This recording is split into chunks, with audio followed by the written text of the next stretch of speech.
Hi, my name is Josie, and I'm a girl, and I have a penis. What would you do if your 8-year-old son told you he wanted to be a girl? Right now, in the perfect world, she'd go to sleep with her penis and then wake up with a vagina. What do you want to be when you grow up? A mommy. An increasing number of children are being brought up as the opposite sex. That's mine. What happens when your son becomes your daughter? It really did take quite a bit of time for me to accept that I don't really have a son. I never really had a son. This is a daughter. You look like a beautiful little girl. If I had to wear boys' clothes and be a boy for the rest of my life, I would probably die. I can't even imagine a girl standing right there in the mirror like that, because I just can't. Because, you know, this is who I am. Today we're going to be talking about transgender kids and the horrors that are happening to these children. They should not be allowed to have surgery or different types of hormones. Transgenderism is still thought of as a medical condition affecting people with a type of body dysphoria. As one thinks in their heart, so is he. This is what the Bible tells us. What we think, that's what and who we are. This is what we need to be more aware of. Hi, I'm Desiree Dubonnet. This is me. I'm here in Cancun, Mexico, a long time ago, when me and my rock and roll group played at the Bulldog. And yes, I am a chick with a dick. I have been performing, and I do not want any type of surgery. I am a chick with a dick. Why not? Here I am in Australia, when I was the queen of the Mardi Gras parade in Sydney, and over 1.5 million people followed me as I was the last of the camions, and I announced that the party was going to begin and the parade was over. Here I am in Mexico City dancing. The famous chick with a dick. Yes, I am a chick. Yes, I have a dick. 7 to 10% of all people everywhere have cross-preference handedness. Most people are right-handed, some are left-handed. The choice of handedness takes place in the brain, not in the hand. Cross-preference occurs elsewhere. 7 to 10% of people cross-preference sexual identity. Most are hetero, but some people are homo. They have a different idea. They have a cross-preference. They have to understand that the choice of sexual identity takes place in the brain, not the gonads. 7 to 10% of us have the cross-preference, but only 2% live it. Let the big head choice choose their life. 2% have the courage or strength to be what they are.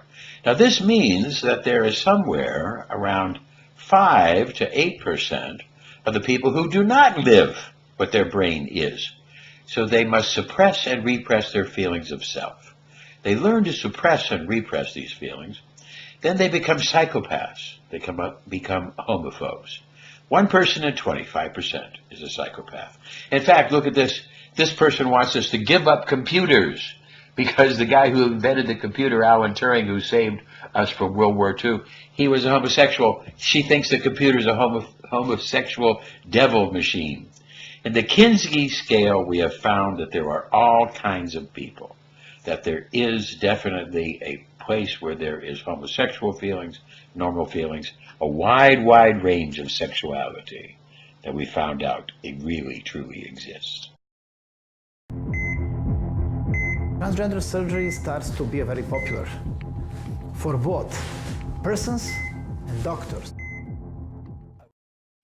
Yes, transgender surgery makes an awful lot of money for the doctors. It's something that we have to be aware of.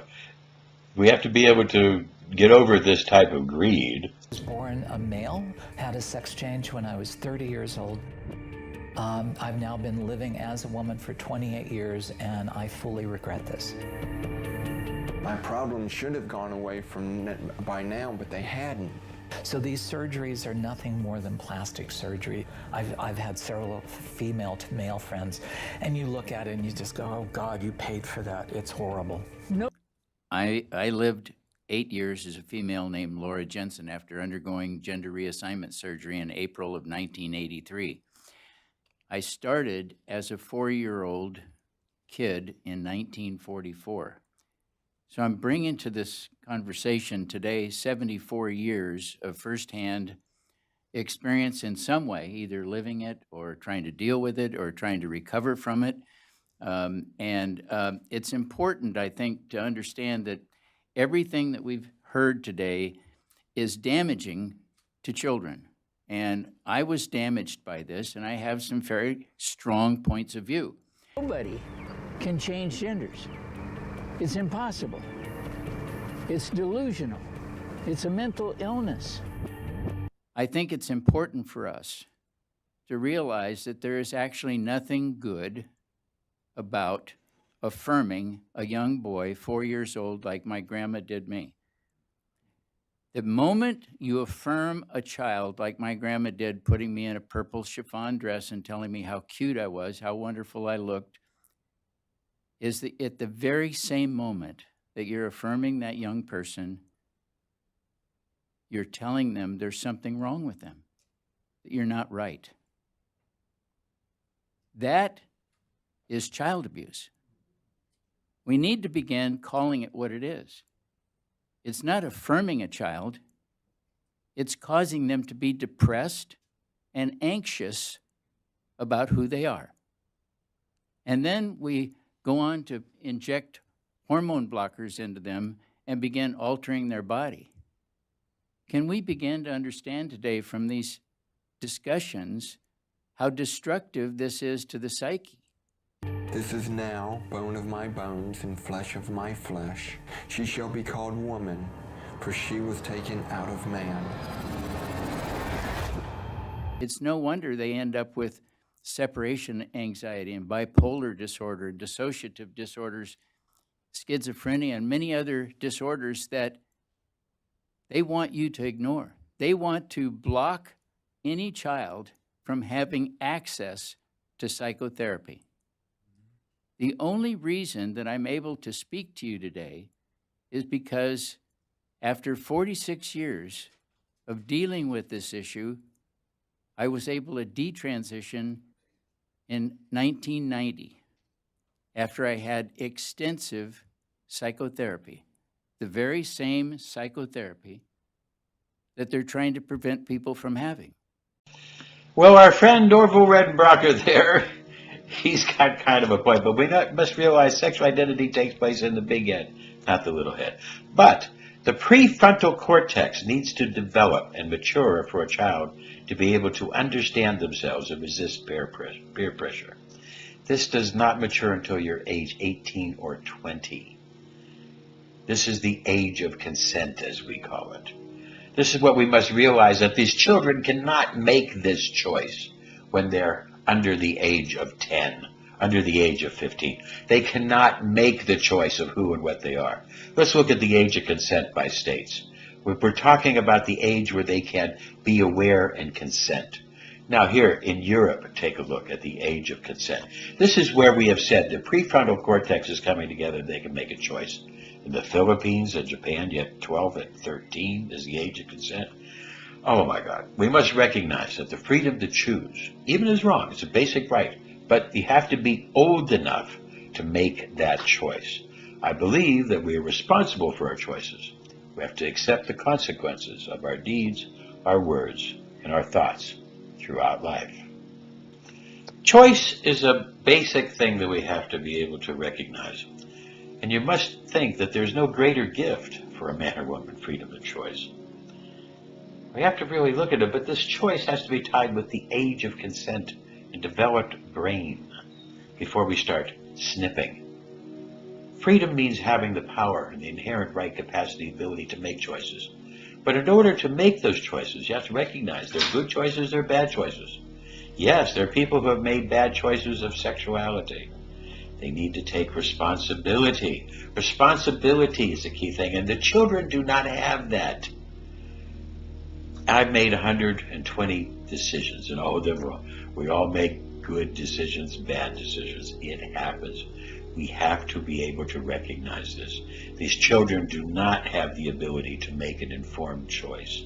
Their brains are not developed correctly. We have to understand the choices and make smart choices. We have to face the consequences of the dumb choices. And we must recognize that who we are sexually, our sexual identity, as the Bible will tell us, that as a person thinks, they are. As they think in their heart, they are. Not what they are in their genitalia. We have to have the courage to be able to do this. And we have to recognize that sexuality is not whether you have a dick or don't have a dick. We don't show it off in the streets. There's nothing wrong with being a chick with a dick. I have brought this out and I have lived this for over 20 years now. And if a man sees it wrong, doesn't correct it, he's not a man. I guess I'm not a man anymore. Because I've decided that I am now the man who left America to find freedom, who's no longer a man. And I've decided to have the freedom of making that choice, to live as a chick with a dick. If somebody is afraid of their dick, wants to cut it off, that's their business. But that should be an informed choice made by an adult, not made by a child. And when we make that choice, whatever it would be, whatever our choices are, we have to deal with the consequences. I've had to deal with the consequences of my choice. And yes, there have been good days and bad days, because there are consequences of all choices, good and bad, up and down. So I want you to recognize this, that as we deal with consequence, we must deal with ourselves and learn more about who we are.